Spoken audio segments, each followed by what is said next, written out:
جو موجودہ حالات ہیں، ان حالات میں میں نے ایک تجویز پیش کیا ہے۔ جب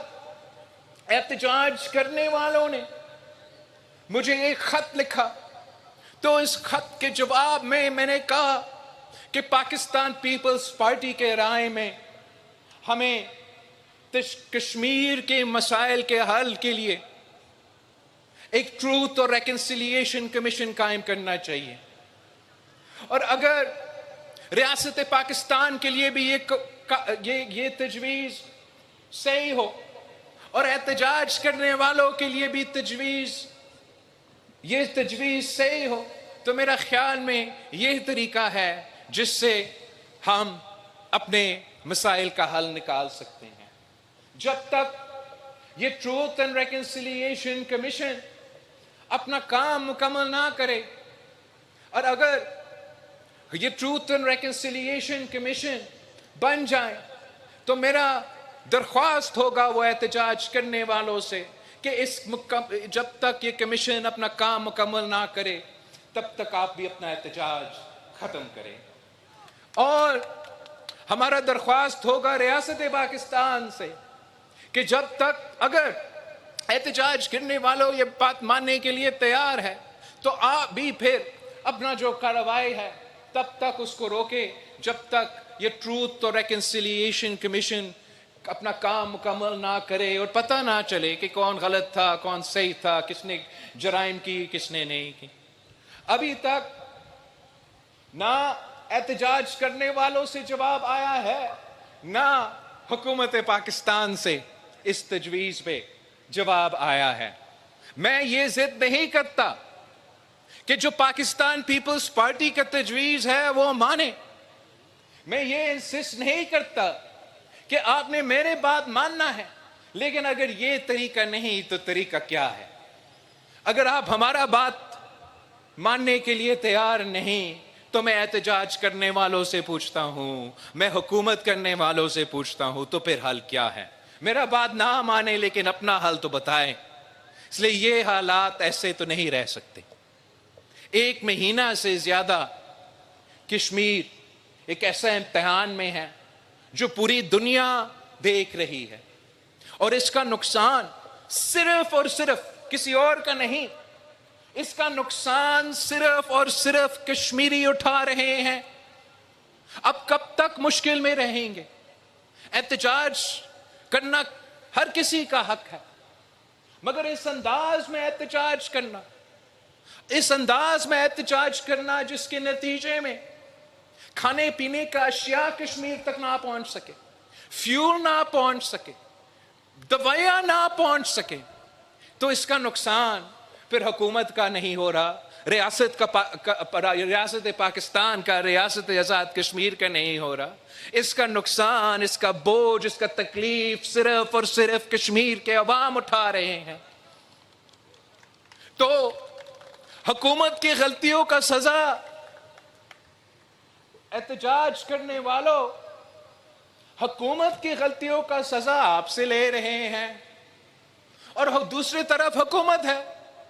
جو بالکل میں سمجھتا ہوں دنیا بھر میں یہ فلسفی ہوتا ہے، ایک نقطہ نظر ہوتا ہے کہ حکومت کا ایک رٹ ہوتا ہے، اور اس رٹ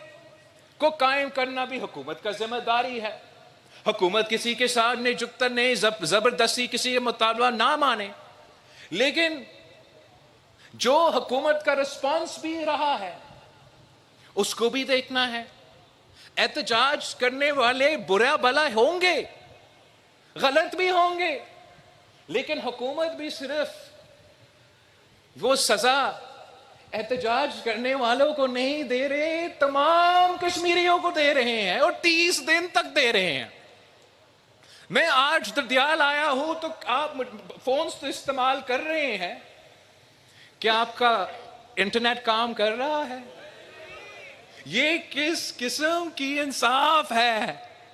جنہوں نے دہشت گردی کیا ہے، جو دہشت گرد ہے اس دہشت گرد کو پکڑو، جنہوں نے چوری کیا ہے، جو چور ہے اس چور کو پکڑو، لیکن جنہوں نے نہیں کی اس کو کیوں سزا دے رہے ہو؟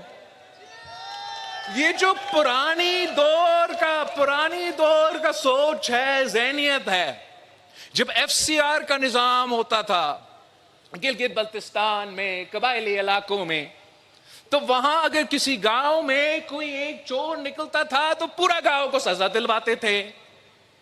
اگر کسی جگہ میں کوئی قاتل تھا تو پورا علاقہ کو سزا دلواتے تھے، سزا سنا دیتے تھے، اجتماعی سزا سناتے تھے. تو یہ نہیں ہو سکتا کہ کچھ افراد آپ کے کہنے کے مطابق غلط کر رہے ہیں، لیکن اس کا سزا پورا کشمیر کو آپ نہیں دے سکتے. ہمارا مطالبہ ہے احتجاج کرنے والوں سے بھی اور دھرنا اور ریاست چلانے والوں سے بھی کہ آپ اتنا گنجائش تو چھوڑے کہ عام کشمیری کو تکلیف نہ آئے، ان کے راستہ میں کوئی رکاوٹ نہیں ہو، ان کا اپنا کاروبار چلانے میں کوئی مسئلہ نہ ہو. اور انشاءاللہ تعالی اگر تمام پارٹیز آپ کا یہ تجویز مان جاتے ہیں کہ یہ ٹروتھ اینڈ ریکنسیلیشن قائم کیا جائے، اور جب تک یہ ٹروتھ اینڈ ریکنسیلیشن کمیشن اپنا کام مکمل نہ کرے تو وہ دونوں جو سائیڈز ہے وہ تھوڑا سا کشمیر کے عوام کو اس قسم کا ریلیف دینا چاہیے. میرا خیال میں اگر ریاست پاکستان امریکہ اور ایران کے درمیان امن قائم کر سکتے ہیں، اگر ریاست پاکستان اسٹریٹ آف ہارموز کھلوا سکتے ہیں، تو ہمارا درخواست ہے حکومت پاکستان سے، ریاست پاکستان سے، میرا کشمیر بند پڑا ہوا ہے، کھولے.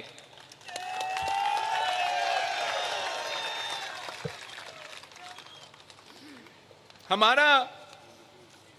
پاکستان پیپلز پارٹی کا اور آپ کا رشتہ 3 نسلوں کا رشتہ ہے. یہ 3 نسلوں کے رشتے کے نتیجے میں جو پاکستان کو پاکستان پیپلز پارٹی نے دیا، جو آزاد کشمیر کو پاکستان پیپلز پارٹی نے دیا، وہ آپ کا قائد عوام کا، شہید محترمہ بینظیر بھٹو کو اور ڈھڈیال کے جیالوز کا خون پسینہ کا محنت کے نتیجے میں ہے. آپ نے پاکستان کو اسلامی جمہوری متفقہ آئین دلوایا تو قائد عوام نے دلوایا اور آپ نے دلوایا.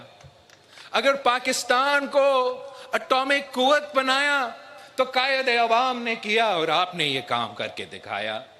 اگر پاکستان کو میسائل ٹیکنالوجی دلوائی دی تو وہ کام شہید محترمہ بینظیر بھٹو نے کی اور آپ نے کی. اب ہم ایک مشکل دور سے گزر رہے ہیں، اور اس مشکل دور میں نیا نسل نے اپنا کردار ادا کرنا ہے.